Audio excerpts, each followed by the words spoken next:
Hey, stage warriors. This is Don McGrath, co-founder of Speakers Pathway Coalition.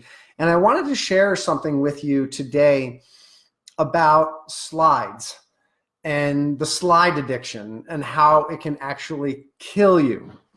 So I recently was speaking coach for a TEDx event in Cocoa Beach, Florida. And one thing I observed was several of the speakers were just so concerned about their slides, about was the timing just right on their slides, were the slide, what was going to happen with the slides, could people see them? Some of them had 30 some odd slides for a 15-minute talk, and they were kind of wound up about their slides and making sure the animation was perfect and they got turned at the right time. And it really, here's the thing is, for a TED style talk, that's a talk where you're trying to move people to action, the slides are there. Your slides are not your talk, bottom line. The slides are not your talk. Your talk is your talk. And the slides are just there to convey some additional spice to your talk. There may be one slide in there, two slides in there that have actual content, maybe some data. But here's the thing is, as a professional speaker, you have to know that sometimes the slides aren't going to work. Bottom line, sometimes they just don't work.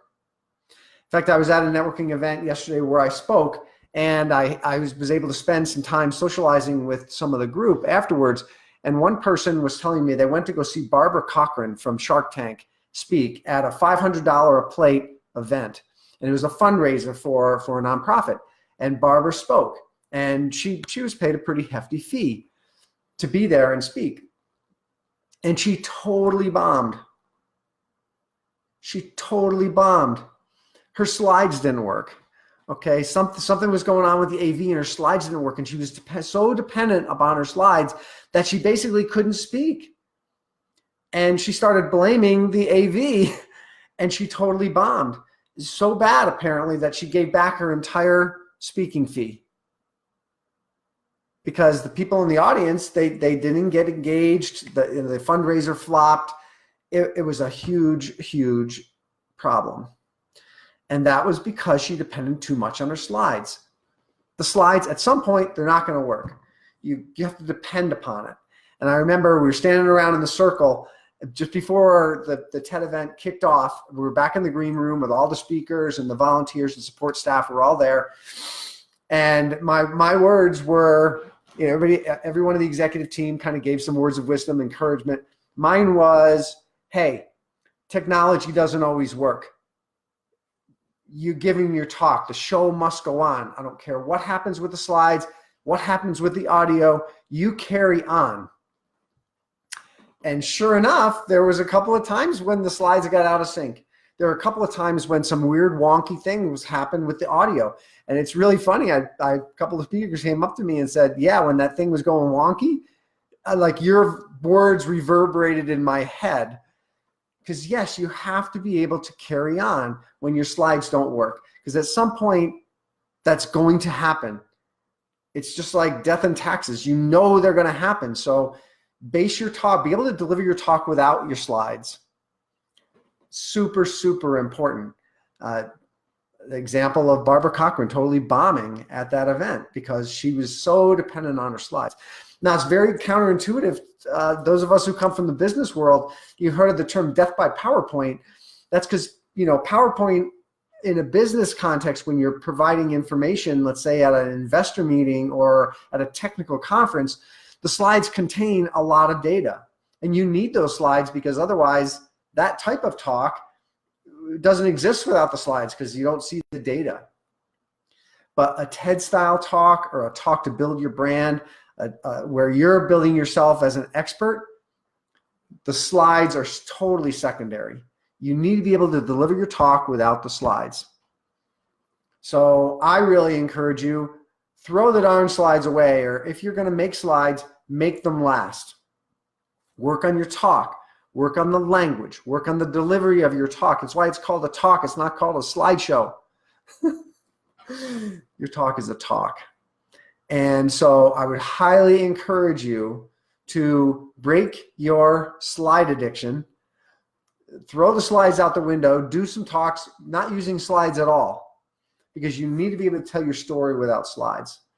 You need to be slide independent, because they're not going to work sometimes. It's just as the way we work. Hey, thanks for joining, Tamara. Thanks for joining. I'm talking about breaking the slide addiction. And I saw the slide addiction come out at the TEDx Cocoa Beach event, where I was a speaking coach.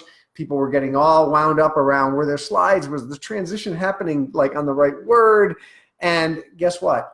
It's at some point it's not going to work. You know, there's something's going to break down with the AV. It's just as sure as you're sitting here, as I'm sitting here, it's going to happen. And I saw one, it was a talk by, oh gosh, I don't remember the guy's name, but it was the CEO of a major company. And it was at a big annual meeting, and his slides didn't work. And he got so worked up, he basically froze and got so wrapped up in it, and he ended up walking off the stage because he was so frustrated by it. How much money did that cost that company at their big investor meeting? So break the slide addiction. Be able to deliver your talk without the slides. If they go awry, make some fun of it. You know, have some fun. People love to laugh. So poke some fun at it and have fun with it. Don't get frustrated. Don't depend on those slides. Throw them out the window. The slides are there to augment your talk. They're there to add to your talk, not be your talk. So some food for thought. Again, if in a business setting where that you're trying to present a lot of data, slides are the talk. But in a TED-like talk or a talk for your building your business, building your brand, selling things, the slides are only there to enhance your talk. So I know this might be a mind shift for some of you, but I would highly encourage you to try giving your talks without slides. Try it. You just might like it. All right, this is Don, little tidbit, little story that I hope adds some value to you. I hope it causes you to shift the way you think about your use of slides and plan for the inevitability of something not working so you can carry on, because the show must go on. This is Don. Peace out.